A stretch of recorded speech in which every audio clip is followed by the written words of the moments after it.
Welcome to Mariah EdTech. Remember to like, comment, and subscribe. Let's have some fun and learn together. Hello friends, welcome to this video of very important chapter of algebra of class 7, that is algebraic expression, or you can say the architecture of algebra. In this chapter, I will try to make you understand basic concept of algebra, constant, variable, and what is the structure of algebraic expression. So before going to next level, I will start from very basic concept. तो दोस्तों, algebra में सबसे basic concept जो होता है वो constant और variable का होता है। बहुत सारे बच्चों को ये समझने में दिक्कत होती है कि ये एक्स क्या चीज है, वाई क्या चीज है। तो आज हम लोग इस कॉन्सेप्ट को क्लियर करेंगे कि ये एक्स है क्या चीज। हाँ, तो देखिए, सबसे पहले जो एक्सप्रेशन या टर्म्स जो होते हैं ना, वो दो तरह के अलजेब्रा में मुझे दो तरह की चीजें दिखती है। एक तो ऐसे 4 5 0 लिखा रहता है और एक रहता है एक्स वाई जेड एबीसी, ये सब होता है। तो बेसिकली हम लोग इस चैप्टर में ये समझेंगे कि कांस्टेंट क्या होता है। कांस्टेंट कांस्टेंट का मतलब होता है जिसका वैल्यू हमेशा एक हो, चेंज ना हो, टाइम के साथ चेंज ना हो। अगर हम लोग किसी चैप्टर में 4 अगर देखे हैं तो उसका वैल्यू हर जगह में 4 ही होता है, उसका वैल्यू चेंज नहीं होता है। 4 का वैल्यू 4 फिक्स है, ये 4 ही रहेगा। वैसे ही 5 का वैल्यू 5 ही रहेगा, 6 का वैल्यू 6 ही रहेगा, 9 का वैल्यू 9 ही रहेगा।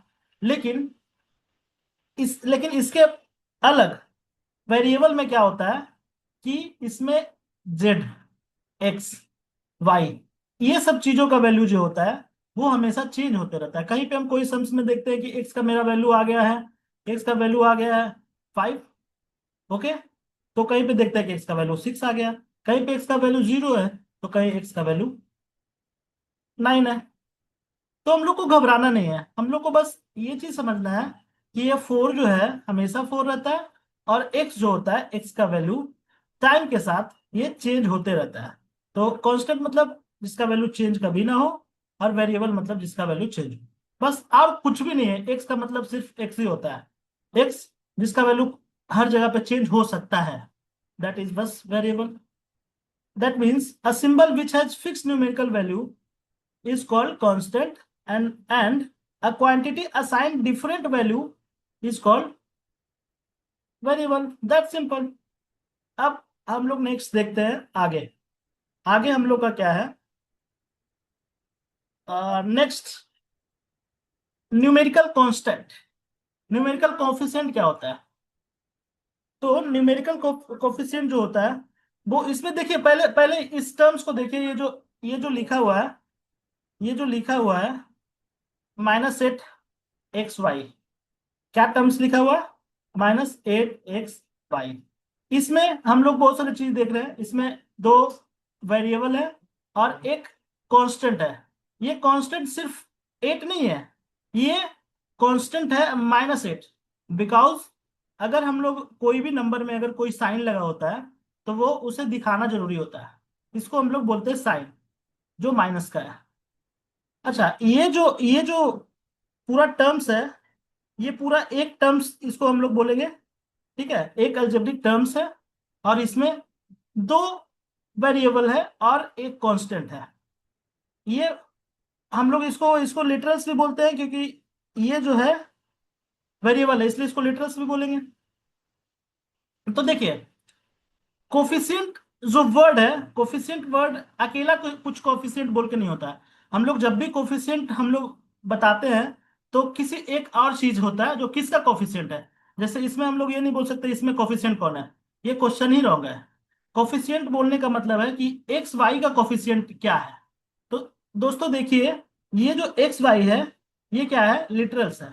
तो एक्स वाई का अलावा छोड़ के जो चीजें रहता है उसको बोलते हैं कोफिशिएंट। तो अगर हम लोग किसी को पूछेंगे कि एक्स वाई का कोफिशिएंट क्या है, दैट मीन्स हम बोल रहे हैं कि एक्स वाई को छोड़ के उसमें क्या लिखा हुआ है। तो एक्स वाई का कोफिशिएंट -8 हो गया, और -8 का कोफिशिएंट एक्स वाई हो गया। लेकिन इसे सिर्फ कोफिशिएंट नहीं बोलेंगे, ये सिर्फ वेरिएबल, इसमें सिर्फ वेरिएबल है, तो हम लोग बोलेंगे कि -8 का लिटरल्स कौन है। ठीक है, तो वैसे ही अगर कोई पूछता है कि -8y -8x, just a minute मैं इसे एरिज कर देता हूं। अब कोई अगर पूछता है कि ये माइनस कोई पूछता है कोई पूछता है कि ये -8y का -8x का -8x का कोफिशियंट क्या है। तो -8x का कोफिशियंट लिटरल फैक्टर्स है, जो है y। ठीक है, कोफिशियंट का मतलब कि उसको छोड़ के और क्या बाकी बचा हुआ। अब हम लोग नेक्स्ट देखते हैं। नेक्स्ट क्या है, नेक्स्ट हम लोग का है, हाँ अब आ गया हमारा मेन चैप्टर का मेन टर्म्स, जो हम इसे बोलेंगे अलजेब्रिक एक्सप्रेशन। इस पूरे को बोलते हैं, इस पूरे को बोलते हैं अलजेब्रिक कोफिशिएंट। अब देखिए कि इसमें कितने सारे टर्म्स हैं एक अलजेब्रिक एक्सप्रेशन में। ये जो इसे इसे इसको ध्यान से देखिए, इसे हम लोग बोलते हैं, इसे हम लोग बोलते हैं मैथमेटिकल ऑपरेटर। ये plus minus division division multiplication, ये सारे चीजों को बोलते हैं हम लोग मैथमेटिकल ऑपरेटर्स। तो अलजेब्रिक एक्सप्रेशन में जितने भी मैथमेटिकल ऑपरेटर्स हैं, जैसे ये जैसे ये तो ये मैथमेटिकल ऑपरेटर्स के बीच में जितने जितने मैथमेटिकल ऑपरेटर्स आएंगे उसके अगल बगल में सारे को टर्म्स बोलेंगे। ये डिवाइड होते हैं, जो टर्म्स होते हैं वो डिवाइड होते हैं, किससे डिवाइड होते हैं, मैथमेटिकल ऑपरेटर से। दैट मीन्स यहाँ पे दो मैथमेटिकल ऑपरेटर है, इसीलिए यहाँ पे दो डिवीजन होगा, और यहाँ पे टोटल टर्म्स हो जाएंगे 1 2 एंड 3।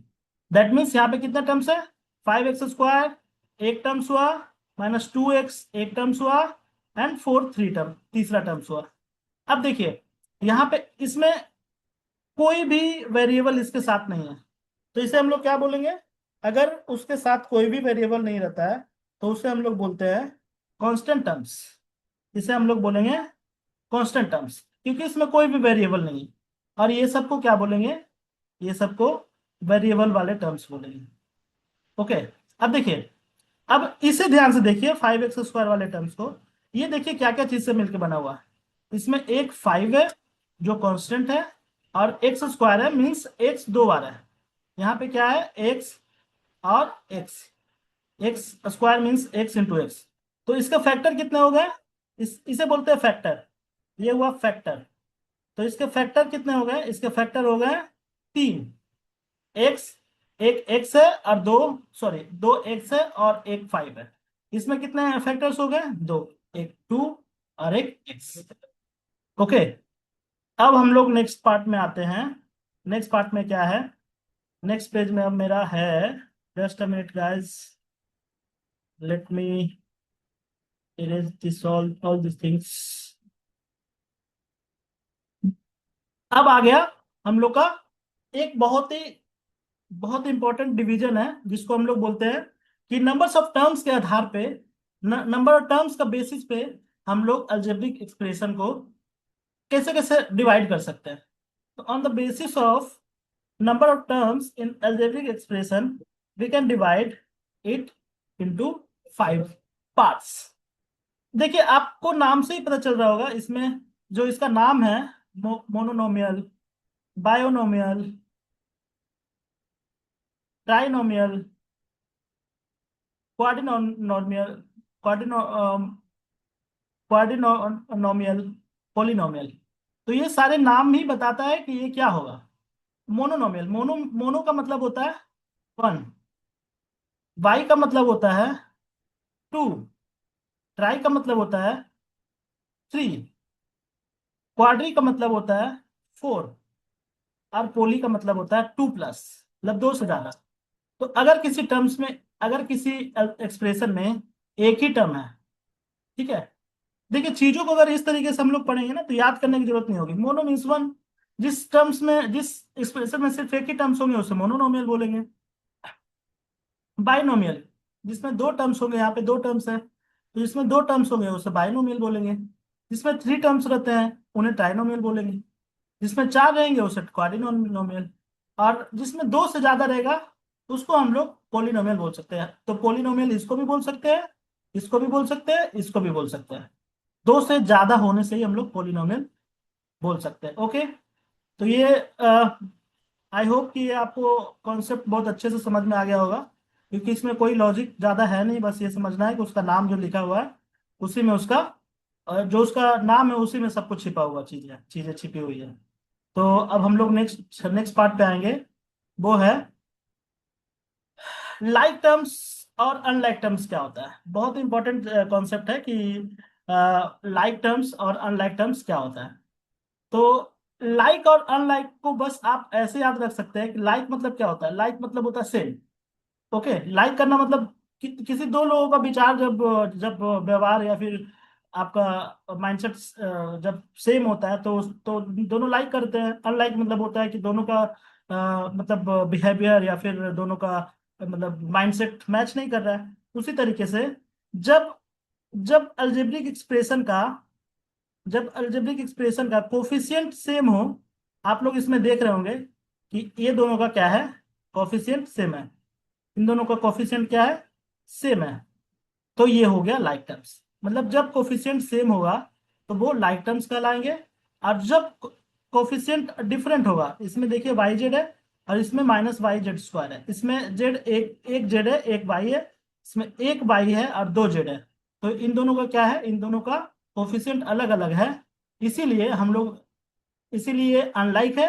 और इसका कोफिशिएंट दोनों का, इसमें 2y एक जेड 2y एक जेड, तो ये इसीलिए लाइक टर्म्स कहलाएंगे, ये अनलाइक टर्म्स कहलाएंगे। ठीक है, तो आई होप कि ये भी कॉन्सेप्ट आप लोगों को अच्छे से समझ में आ गया होगा।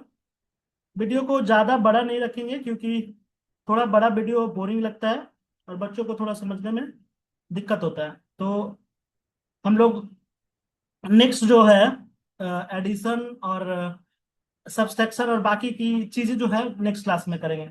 Thank you guys for your effort and perseverance for staying here. Thank you.